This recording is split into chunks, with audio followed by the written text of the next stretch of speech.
आज फिर तुम पर प्यार आया है। एपिसोड 14। जिंदगी में कभी कभी अपनी इमेज ही अपने दुश्मन बन जाती है। मतलब लोग हमें एक तरह से देखते हैं, जबकि हम उस तरह नहीं रहना चाहते। हम बदलना चाहते हैं, पर दोस्तों का, समाज का दबाव ऐसा होता है, हमें उसी इमेज में बंद कर रहना पड़ता है। लेकिन उस इमेज को तोड़ने का अपना ही मजा है, बल्कि सबसे ज्यादा मजा है हमारे मन में बनी अपनी ही इमेज को तोड़कर अपने आप को पहचानने का। कुछ ऐसा ही तो राहुल के साथ हो रहा था। राहुल को लेकर अजय ने एक इमेज बना रखी थी, इसीलिए अजय मानता था कि राहुल रिजॉर्ट में ही रहेगा। वहीं प्रिया ने अपने होटल के बारे में एक इमेज बनाई हुई थी और इस वजह से उसे लग रहा था राहुल उर्फ प्रेम को बढ़िया होटल में काम करना चाहिए। इन सब के बीच में राहुल खुद कंफ्यूज था। वो कहना चाह रहा था वो यहीं दोनों के बीच रहना चाहता है, लेकिन इसी इमेज के दबाव में कह नहीं पा रहा था। दोनों दबाव डाल रहे थे कि राहुल अच्छी जगह जाए, लेकिन राहुल को तो यही जगह अच्छी लग रही थी और इसकी एक से ज्यादा वजह थी। एक तो ये कि ये जगह छिपने के लिए रिजॉर्ट से कहीं बेहतर थी, और दूसरा यहां थी प्रिया। प्रिया जिसकी झलक पाते ही राहुल सुंदरता के समुद्र में डूब जाता था, जिसकी सादगी उसे अपनी जिंदगी में मौजूद तमाम चमक धमक से कहीं ज्यादा खींच रही थी। साथ ही प्रिया में कुछ तो था जिसे राहुल समझ नहीं पा रहा था, एक अजीब सा रहस्य। आखिरकार राहुल ने एक बीच का रास्ता निकाल ही लिया। अजय, ऐसा करते हैं कि मैं आज यहीं रुक जाता हूं और कल रिजॉर्ट में जाकर किस्मत आजमाऊंगा, राहुल ने कहा। हाँ, ये तो बहुत अच्छा रहेगा, मैं भी तो यही कह रहा हूँ ब्रो, अजय ने कहा। फिर से ब्रो। राहुल गुस्सा करने वाला था, लेकिन प्रिया के सामने होने से उसने चुप रहना बेहतर समझा। हाँ, इसमें कोई दिक्कत नहीं, तुम अजय के साथ ही रुक जाओ, कल सुबह ट्राई कर लेना उस मैपल रिजॉर्ट में, प्रिया ने कहा। खाने के टेबल से तीनों उठ गए। राहुल की मुस्कान खिल गई। शायद कल सुबह तक वो कुछ ना कुछ रास्ता निकाल ही लेगा, वरना मदद के लिए अजय तो है ही। जब से कामनी की पहुंच से दूर भागा था, तब से मुस्कुराने के गिने चुने मौके ही मिले थे। दौड़ भाग से थके हुए राहुल को अजय से भी जल्दी नींद आ गई। वहीं कामनी के लिए बीते 48 घंटे किसी मुसीबत से कम नहीं थे। कहां तो 48 घंटे पहले कामिनी पूरे कारोबार को हड़पने का प्लान बना रही थी, और अब कहां उसे खुद ही मुसीबत में फंसने की आशंका सता रही थी। कामिनी ने अपने ही नहीं, राहुल की कंपनी के लोगों को भी काम पर लगा दिया।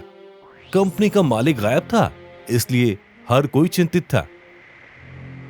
अपनी छानबीन में कामिनी को जल्द ही पता लग गया कि राहुल एयरपोर्ट तक गया तो सही, लेकिन उसने एयरपोर्ट से कोई प्लेन नहीं पकड़ा। मतलब राहुल शहर में ही था। राहुल के पीछे अब पुलिस भी लग चुकी थी। अरु नाम की लड़की एफआईआर दर्ज करा चुकी थी, लेकिन ये शिकायत तो फिलहाल खुद कामिनी के लिए मुसीबत बन गई। 48 घंटे में ये दूसरी बार था जब पुलिस ने कामिनी को पूछताछ के लिए बुलाया।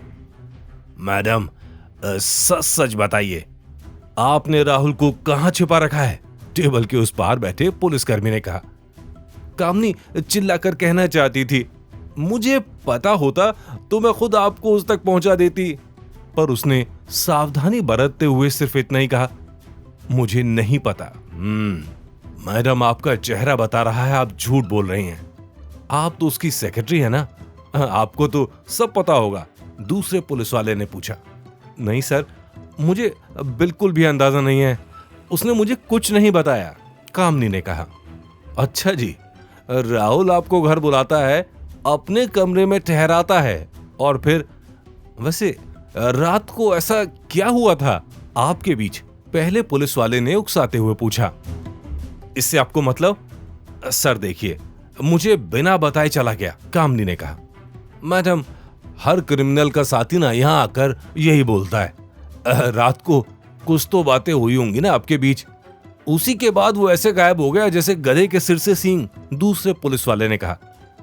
सर, फिर से वही सवाल, काश मुझे पता होता, कामनी ने कहा। हाँ, वो तो हम पता कर ही लेंगे। वैसे आप ही तो थी जो उसके बचाव में आई थी, है ना? हम क्यों ना माने कि राहुल आपसे सांठ गांठ कर गायब हुआ है, पहले पुलिस वाले ने कहा।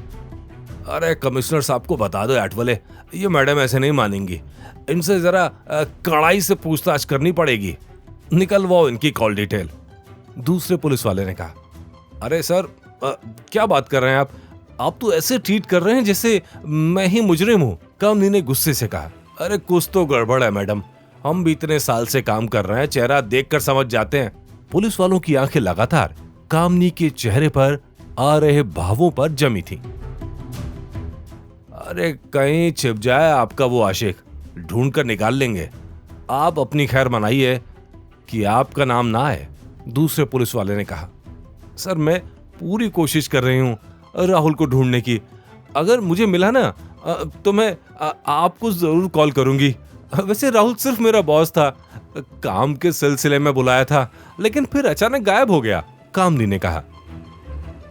अरे मैडम, तभी तो मैं कह रहा हूं मामला कुछ गड़बड़ है, हमने टीवी पर तो कुछ और ही देखा था। वो आप ही थी ना जो खुद को फियांसे बता रही थी, अब कह रही हैं कि बॉस था, कमाल है, पहले पुलिस वाले ने कहा। आठवले साहब, मैंने भी देखा था, दूसरे पुलिस वाले ने हाँ में हाँ मिलाई। कामनी के चेहरे पर पसीने छूट रहे थे, उसने तो पूरा जाल बुना था ताकि राहुल फंस जाए, लेकिन राहुल तो न जाने कहां गायब हो गया और ये जाल उसी पर भारी पड़ रहा था। कामनी ये भी जानती थी कॉल डिटेल निकलवाने पर वो फंस सकती है, क्योंकि उसने अरु को कई बार फोन किया। पुलिसकर्मियों ने कामनी को फिर से बुलाने पर आने की नसीहत देकर छोड़ तो दिया, लेकिन अब कामनी के मन में डर बैठ गया था। कामनी घबरा रही थी, उसका राज खुला तो राहुल बच निकलेगा और वो फंस जाएगी, और वो हर कीमत पर राहुल को ढूंढ निकालना चाहती थी। फिर इसके लिए उसे चाहे जो करना पड़े। क्या हुआ आगे, जानेंगे अगले एपिसोड में।